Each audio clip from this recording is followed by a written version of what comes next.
Hi, I'm Paula Christine, and welcome to Beyond the Paycheck. Living paycheck to paycheck and struggling to get ahead really sucks. What if you could take control of your money and have that life you dream about? I know you're saying, yeah, right, but it can happen with knowledge and commitment. That is my goal, to provide you with the knowledge to take control of your money. It's up to you to make the commitment. So today I've asked Nelson Cypher from Dick Scott Motor Mall to come in and talk to us about cars. I know I need to renew my lease in March of next year. So I'm on that debate. Do I buy it outright? Do I just get into another lease? Maybe I look at something used? All those questions go through everybody's head every time that they have to purchase a car. So I've asked Nelson to help us break it down. So welcome, Nelson. Hi, Paula. Glad to be on. Let's just get right into it. So when I'm considering buying a vehicle, what do I need to know in the beginning? Like, how do I determine what's the best payment plan? All those things for me. So, it is good to do a little preparation. If you're on a website for a dealership, there are payment calculators, and it's good to know, what a person can afford. And one of the things that, you want to look at is your debt to income ratio. You know what you earn, what kind of money you have at your disposal, but you want to figure out what your bills are. So when you add up your mortgage, your rent, your car payment, your credit card payments, those things should be somewhere in a range of 36 to 42% of what you earn, on a monthly basis. And that's really probably the best way to go into it. You're going to combine that with your credit score, and that's going to give you where you stand as a consumer.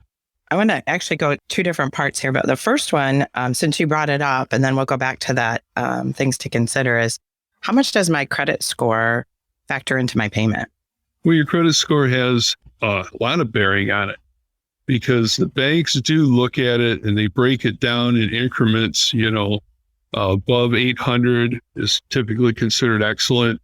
720 to 800 is very good.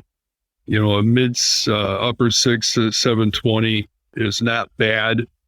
And then you start to slip into where you're going to see a higher rate of interest, or you might not meet the lender's standard for their approval. The lower credit score, the higher my interest rate will be? That would be considered, yes. Yeah. Okay, so let's go back to things I should consider when I need a vehicle. But it's not just about monthly payment. I mean, there are a lot of other costs that go into purchasing or leasing a car, such as insurance, registration. Can you talk a little bit more about that? Well, sure. So, when you're going to get a car, you want to look at, how much it is going to cost you. Your registration's an annual fee set by the state you live in. Your taxation on a purchase is a one-time thing, or on a lease, it's on your monthly payment or any money you're spending. As far as insurance, you should always contact your insurance carrier and give them an example of the car you're considering. They will let you know what that premium is going to be, because that's a big thing. If you're not prepared for a change in your monthly, that's going to come back to you. How do you factor in maintenance? I know with a lease, you typically have oil changes, but there's a lot that goes into maintenance today. So maintaining an automobile, first thing we think of is the usual oil change, tire rotation, but you do have to start considering that as you own a car beyond 30,000 miles, 40,000 miles, that you're going to get into expenses like tires and brakes and, other wearable items, depending on where you live and the harshness of the conditions. Those things are going to come into play. A new car will have a warranty against workmanship or defect for the first 36,000 miles, or 3 years typically. And then you have to start considering that, you're obligated to those expenses. Yeah, I wish they'd go back to the warranty that was like 5 years. Mm-hmm. That would be really nice. The major components are warranted for 5 years or 60,000 miles. That's your engine, transmission, drive axle, four-wheel drive. But those don't typically fail. It's the other stuff that you want to be thinking of. So I talked about in the beginning that I needed to make a decision in March if I'm going to either buy lease again or consider looking at a new car or a used car. Mm-hmm. Let's just break those down. So what are the advantages and disadvantages to buying a new vehicle? Well, when you're buying new, you're the first owner.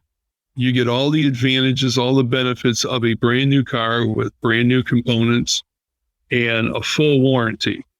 So you get the best part of the automobile. When you look at buying a used car, you're thinking most of the time that, I'm saving, the price of admission is less, purchase price. You can try and calculate your depreciation based on how long and how far you drive. And that's a consideration regardless if you're buying or leasing. How do you calculate your depreciation? Well, you think about how long you're going to want to keep the car and how many miles you plan on driving it. And there are charts for vehicles, but you want to stay ahead of the curve. Typically, it takes about 80% of the loan before you're even in the vehicle. Wow. So if you're buying a car over 60 months, you're going to figure that you're going to be about 50 months into it before you're even in the vehicle, payoff versus value. Wow. Did not know that. And part of it is how a person views the automobile ownership.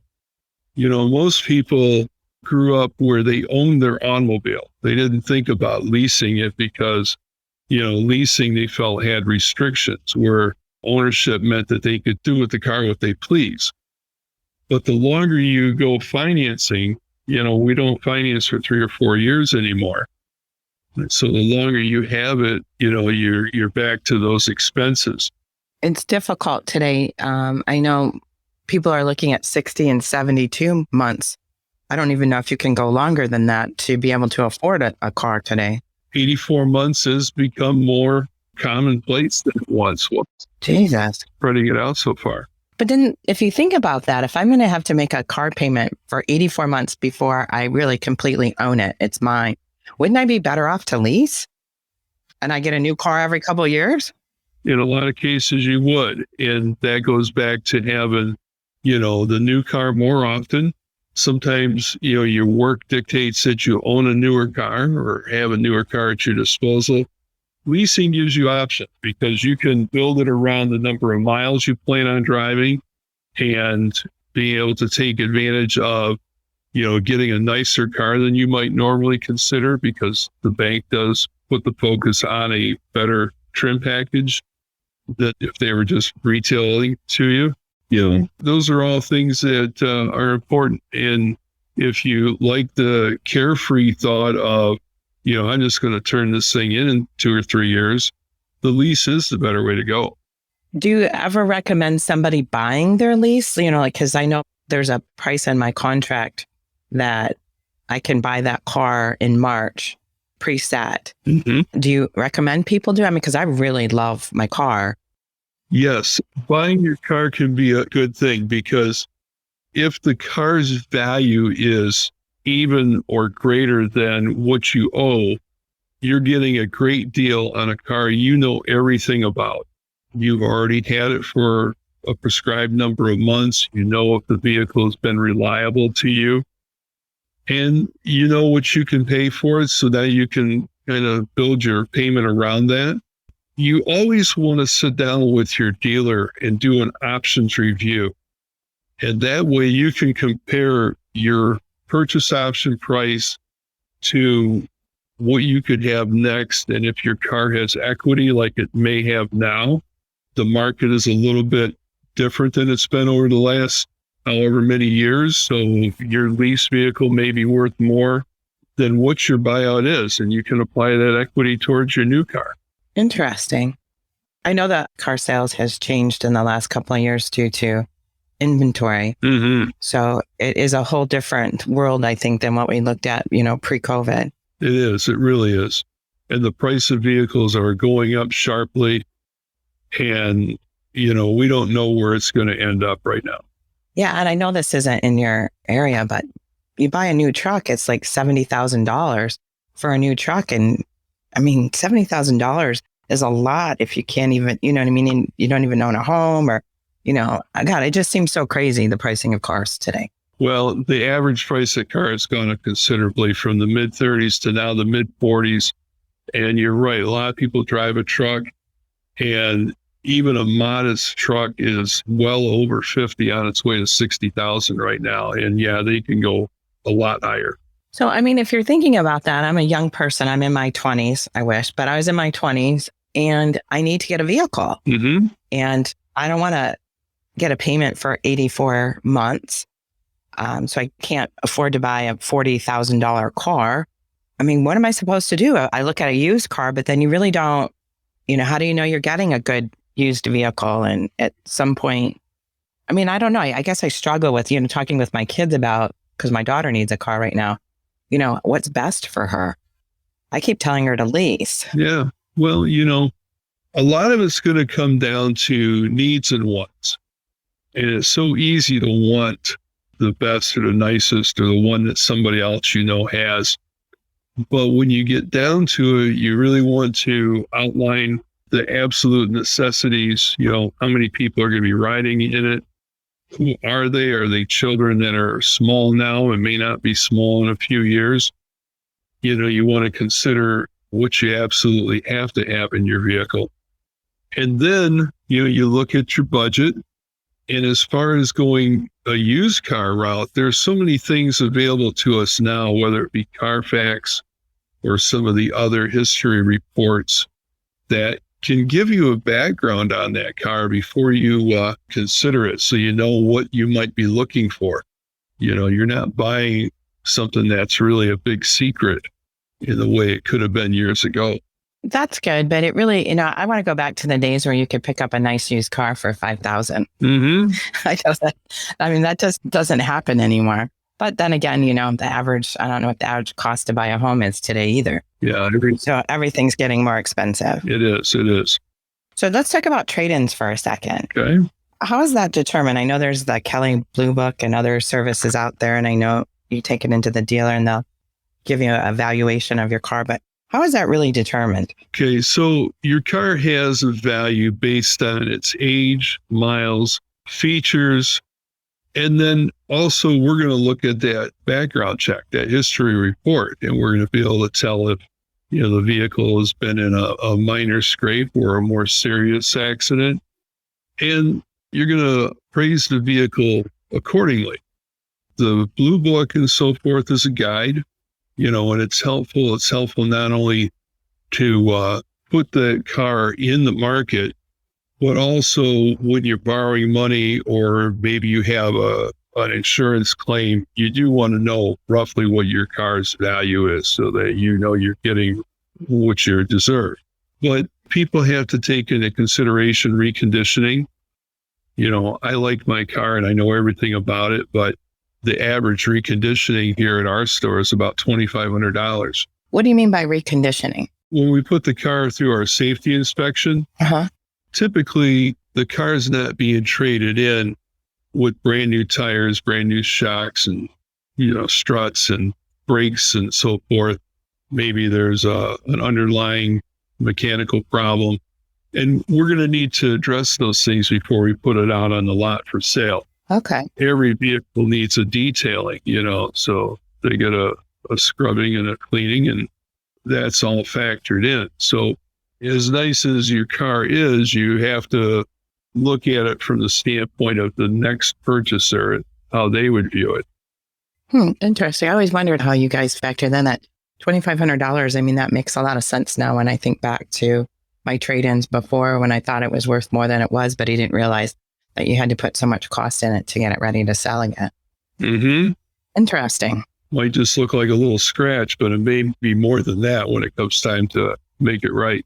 Oh, God. I just got into backing out in a parking garage. They have to have those poles there and they happen to have to be orange, and hit one. So I was really surprised at how much it cost to fix that ding in my door. So the price of getting a car fixed, you'd think it shouldn't cost that much, but it actually costs quite a bit. Yeah, it does. I think, honestly, I'm going to have to say that you're amazing. I don't know that I've ever dealt with a car salesperson like you before.